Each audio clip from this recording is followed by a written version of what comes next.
تقسیم بڑی غلط ہے، یہ تقسیم بڑی غلط ہے کہ جی آپ دیندار ہیں ہم دنیا دار ہیں۔ اس لفظ نے دو خرابیاں پیدا کی ہیں۔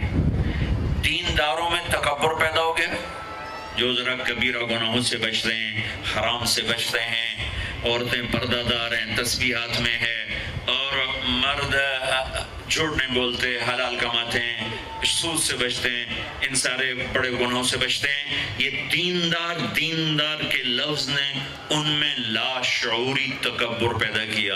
اس کی نشانی کیا ہے کہ وہ گناہگار مسلمان سے نفرت کرتے ہیں، انہیں حقیر سمجھتے ہیں۔ نرگس ایک ناچنے والی لڑکی تھی، میں اسے حج پہ لے گیا، پہلے میں نے بہت سے تانے سنے اور پتہ نہیں کیا کیا کچھ سنا، پھر اس کو بیٹی بیٹی کہہ کر ساتھ لے کے چلا، میدان عرفات میں پہنچے تو شام کو وہ بہت زارو قطار رو رہی۔ جب شام ہوئی کیا ہوا؟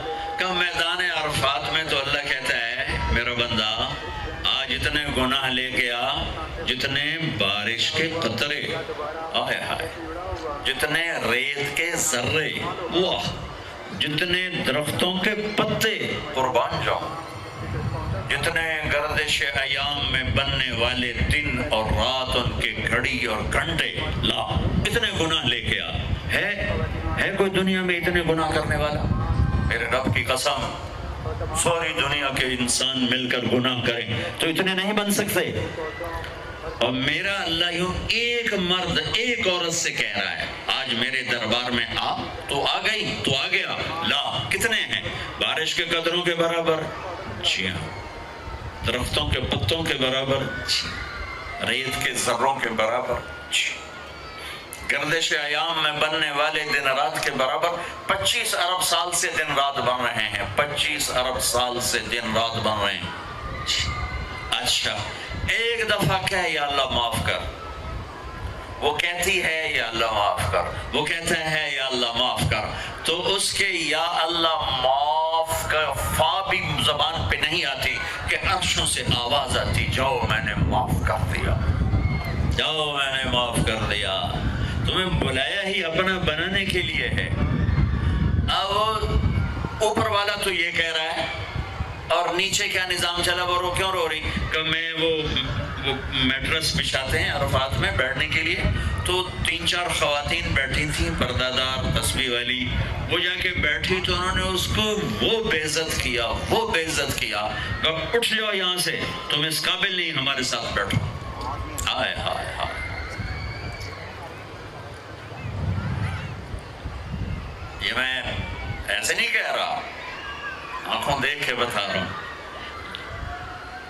یہ تو جی دیندار لوگ، ہم دیندار ہیں، تم دنیا دار ہو، شرابی ہو، جواری ہو، سود خور ہو۔ اس لفظ نے اس طبقے میں تکبر پیدا کیا، عجب پیدا کیا، اوروں کی حقارت پیدا کی، اوروں کو گھٹیا سمجھا، اوروں کو ذلیل سمجھا۔ اور دوسرے طبقے میں کیا نقصان آیا کہ انہوں نے اپنے آپ کو آزاد سمجھا، شراب بھی چلی، زنا بھی چلا، سود بھی چلا، جھوٹ بھی چلا، قتل بھی چلا، ہیرا پھیری بھی چلی، ناچ گانا بھی چلا، گھنگرو بھی چھنکا، جام بھی چھلکا، آوارگی، جی ہم دنیا دار لوگ ہیں، جی ہم دنیا دار لوگ۔ اس چیز نے انہیں جانور بنا دیا، انسانوں سے نکال کے جانور بنا دیا، اور وہ بے لگام ہو گئے۔ جیسے گاڑی کا کنٹرول ختم ہو جائے تو وہ بے لگام ہوتی ہے، کسی دیوار میں ٹکرائے، درخت میں ٹکرائے، گاڑی سے ٹکرائے، اپنے سواروں کو مارے، اگلی سواری کے سواروں کو مارے۔ ایسے ہی یہ ہم تو جی دنیا دار لوگ ہیں، ہم تو جی دنیا دار لوگ ہیں، اور یہ کہہ کر ہر حرام کو حلال کر لیا۔ ابے جھوٹ کیوں بول رہے ہو جی ہم تو دنیا دار لوگ ہیں؟ ابے سود کیوں کھا رہے ہو جی ہم تو دنیا دار لوگ ہیں؟ ابے یہ ناچ گانے کی محفلیں کیوں سجو جی ہم دنیا دار لوگ ہیں؟ ابے رشوت کیوں لے رہے ہو جی ہم دنیا دار لوگ ہیں؟ نماز کیوں نہیں پڑھتے ہو جی ہم دنیا دار لوگ ہیں؟ روزے کیوں نہیں رکھا جی ہم دنیا دار لوگ ہیں؟ یہ اس تقسیم نے دو بڑے نقصان جو میں نے آنکھوں دیکھے، کانوں سنے، انہی میں تو زندگی بیت گئی ہے، انہی میں زندگی بیت گئی ہے۔ اس تقسیم نے یہ بڑے نقصان بڑے نقصان پہنچائے. ہر مسلمان مرد عورت دیندار ہے، کلمہ جو پڑھتا ہے. ہر مسلمان مرد عورت دنیا دار ہے، کپڑے نہیں پہنے، چھت کے نیچے نہیں رہتا، روٹی نہیں کھاتا، کسی نہ کسی کمائی کے سلسلے میں لگا ہوا نہیں ہے. ہر مرد عورت دیندار ہے.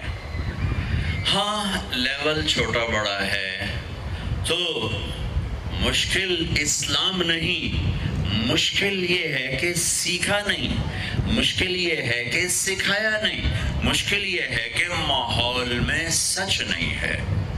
اور جب سارے جھوٹ بولیں تو سچ بولنا مشکل ہو جاتا ہے. سارے نماز چھوڑیں تو نماز پڑھنا مشکل ہو جاتا ہے. سارے روزہ چھوڑ رہے ہوں تو روزہ رکھنا مشکل ہو جاتا ہے. ساری بے پرد ہو جائیں تو پردہ کرنا مشکل ہو جاتا ہے. سارے وعدہ توڑنے والے ہوں تو وعدہ نبھانا مشکل ہو جاتا ہے. یہ مشکل باہر سے آئی ہے، اندر میں نہیں ہے.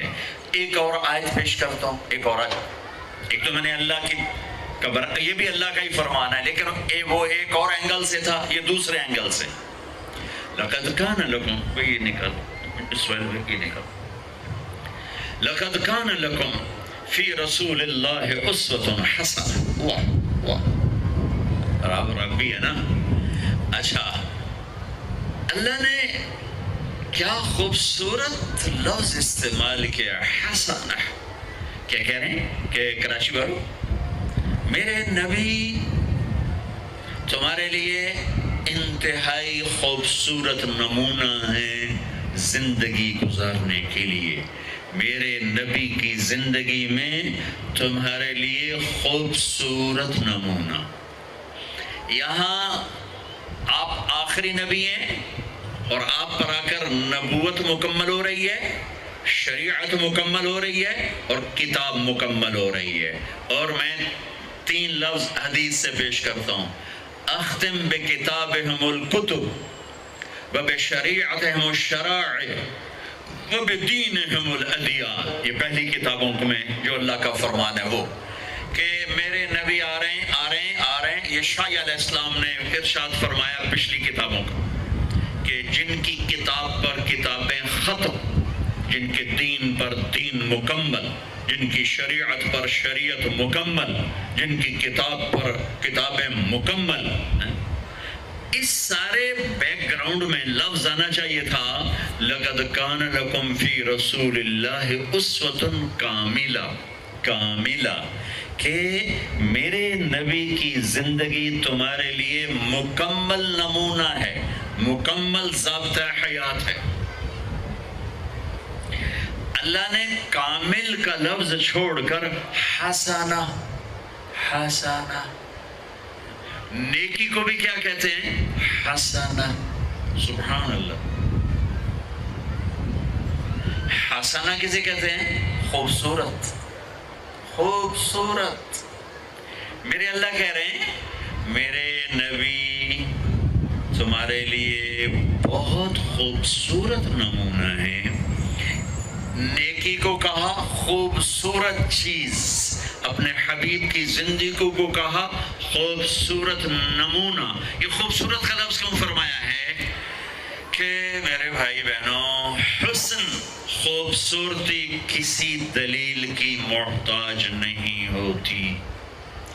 وہ خوبصورتی آواز میں ہو جادو جگائے گی، وہ منظر میں ہو دل کو کھینچے گی، وہ شکل میں ہو دل کھینچیں گے، وہ کلام میں ہو جادو ہوگا، وہ اشعار میں ہو انسان جھومے گا، وہ کسی گھر میں ہو، کسی برتن میں ہو، کسی سواری میں ہو، کسی پھول میں ہو، کسی پرندے میں ہو، کسی پہاڑ میں ہو، کسی دامن میں ہو، کسی شکل میں ہو، کسی آواز میں ہو، کسی صورت میں ہو، تاج محل میں ہو یا ہمالیہ پہاڑ میں ہو. خوبصورتی کو دلیل نہیں چاہیے سوائے اندھے کے. ہر پڑھا لکھا ان پڑھ حسن سے متاثر ہوتا ہے. 14ویں رات کا چاند سر پر ہو اور کوئی کہے جناب اے 14ویں دا چند سونا ہوندا ہے یا کوڑا ہوندا ہے مینوں دلیل دیو تے انہوں 100 لتر مارو کہ تیرے سرے 100 ایسا سے مار رہے ہیں کہ تیرا دماغ ہلے ہویا ہے 14ویں دے چند دی دلیل مانگدا پہ سونا ہے کہ کوڑا ہے. تو میری سمجھو جو پنجابی سرائکی میں بیچ میں اپنی زبان کی طرف چلا جاتا ہوں معاف کر دیں تم کراچی والے کیا سمجھو عاشق ہوں میں عشق کماں میں دل رکھیں وانگ پہاڑاں ہو. اب مجھے شاعری بھی یاد آ گئی سہ بدیاں ہزار اولا میں کر جانے باغ بہاراں ہو منصور جے چک سولی دیتے جڑے واقف کل اسراراں ہو سجدیوں سر چاہیں نہ باہو توڑے کافر کہن ہزاراں ہو. عاشق سوئی حقیقی جڑا قتل معشوق دے مننے سر نو جوڑے تے مکھ نہ موڑے بھویں 100 تلواراں کھنے سچا عشق حسین علی دا باہو سر دیتے تے راز نہ بھنے.